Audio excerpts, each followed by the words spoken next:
Welcome to the Real News Network. I'm Paul Jay in Washington. The new reconciliation agreement between Hamas and Fatah, to a large extent, came about because of the changes in Egyptian politics. But how much does it change the politics of the Palestinian struggle? Now joining us to discuss all of this is Omar Barghouti. He joins us from Ramallah, Palestine. Omar is an independent Palestinian researcher and commentator and human rights activist. He's a founding member of the Palestinian Campaign for the Academic and Cultural Boycott of Israel. He's also a founder of the Palestinian Civil Society Boycott, Disinvestment and Sanctions Campaign. Thanks very much for joining us, Omar. Thank you, Paul. So, Omar, what led finally to this deal between Fatah and Hamas, and what's the significance of it? I think, as you said, the Arab Democratic Spring has played a key role in both parties getting together, but also popular protest in the West Bank and Gaza, in the occupied territories, asking both parties to reunite. But the main issue is reuniting on what program? It's not enough to shake hands and kiss. The most important aspect is what's the program that they've reunited on. The key issue to Palestinians are our rights. Our right to independence, to freedom, our right to living without Israeli apartheid, and our right of the refugees to return home, to the homes from which they were forcibly displaced during the 1948 Nakba. Now, on May 15th, during the Nakba events, the whole world saw thousands of Palestinians yearning to go home, as all refugees do across the world, and Israel shooting them, killing, maiming, injuring. Hundreds actually were injured in those civil, peaceful protests.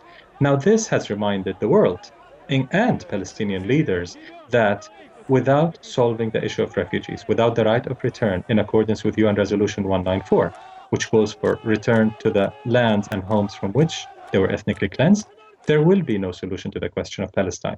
This is the key to Hamas and Fatah in their agreement. If they uphold Palestinian rights, they will have the support from a great majority of Palestinians.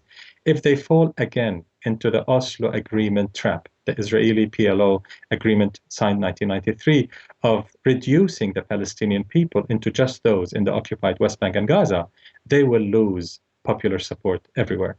So, Omar, what's the substance of this agreement? On the face of it, there's very profound differences between Hamas and Fatah on issues of armed struggle, certainly on issues of the two-state solution and to what extent you recognize Israel.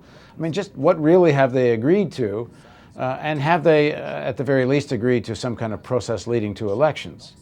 Unfortunately, that's the only thing that they're talking about, elections and dividing power between quotes, under occupation. I don't know how anyone can have power. But anyway, this has taken most of the discussion.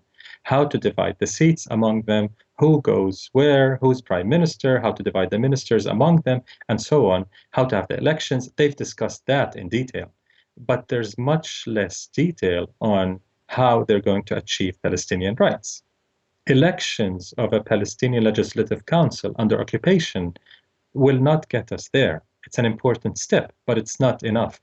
They don't have a clear political vision how Palestinians can end the occupation, apartheid, and have the right of return realized. Without that, there's no right to self-determination being realized, being exercised.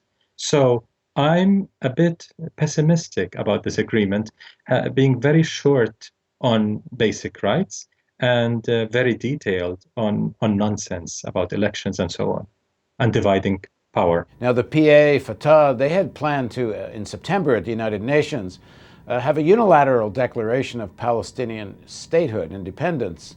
Has Hamas signed on to this? It seems that Hamas has accepted that, yes. They've given the green light. They're basically telling Mahmoud Abbas, go ahead and try, and we'll see what will happen. So in a way, they've accepted to take part of the cake, that's the PA, in return for allowing the leadership of Fatah to go ahead with the UN initiative and so on its own. And this is quite problematic because neither side can speak now. Neither side has a mandate to speak on behalf of a majority of the Palestinian people. So with that initiative in September, or with Hamas agreeing to whatever elections, regardless what they agree on, it's not about Fatah and Hamas, it's about the Palestinian people. The silent majority is with neither Fatah nor Hamas. And it's about time to learn a lesson from the Arab Democratic Spring. You have to involve the masses in your decisions. The Palestinian public has to be involved democratically in making those decisions. Who were the young people that stormed the Israeli border on Nakba Day? How were they organized? And to what extent did the old guard organizations play a role in this? The old guard was not involved at all. These are refugees, Palestinian refugees, uh, including in the West Bank and Gaza. Most of the protests were by refugees, Palestinian refugees, and that's little known in the West. Palestinian refugees are not all in exile. Yes, the great majority are in exile, have been ethnically cleansed outside of historic Palestine, what's now Israel and the West Bank and Gaza. But part of the refugee, a huge part, remains in Gaza. 80% of Gaza are refugees whose homes were destroyed, villages were destroyed in what's now Israel. And many refugees are in the West Bank as well as in Israel. We have about 300,000 internally displaced refugees inside Israel, Palestinian citizens with Israeli citizenship, who are not allowed to go to their villages inside Israel because they're not Jewish. The great majority of those refugees, those who tried to cross the border in Lebanon, in Syria, the occupied Golan Heights, Gaza, and the West Bank, were refugees who are insisting on their right to return home and want to remind the world, including Palestinian leadership, that this is our red line. You shall not cross that red line. The right of return is the key to solving the question of Palestine. How have the events in Tunisia and Egypt, the uprisings there, to what extent have they helped to further inspire the Palestinian movement? And what is the state of organization of this new civil disobedience, democratic rights movement amongst the Palestinians? To what extent is the organizational strength increasing? It's a dialectical relationship. We influence them, they influence us. We both are mutually influencing one another. The Arab revolutions were very inspired by the first Palestinian Intifada, which was in 1987 till 1993, and also the beginning of the second Palestinian Intifada that started in 2000.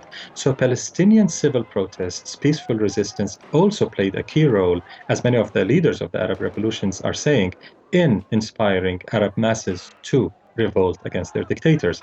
And in return, we are very emboldened and inspired by the Arab people's revolutions. I think the whole atmosphere in our region has changed irreversibly.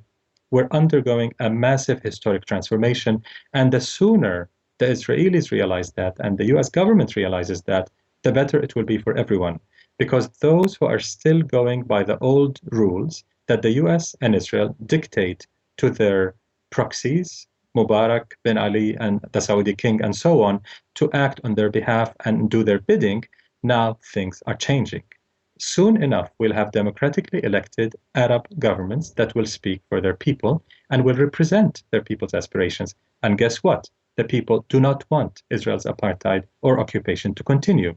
And the sooner the US listens to this message, if Obama is sincere about listening to the voice of the Arab masses, this is what the Arab masses are saying: freedom, social justice, and ending Israeli occupation and apartheid. What are the demands of the Palestinian democratic movement? To what extent is there support for a two-state solution? The most important, perhaps the most effective part of Palestinian civil resistance is the BDS movement, the Boycott, Divestment and Sanctions movement, of which I'm a founding member. The BDS movement started in 2005, but it was based on decades of Palestinian civil resistance, popular resistance, that people in the West usually have not heard of.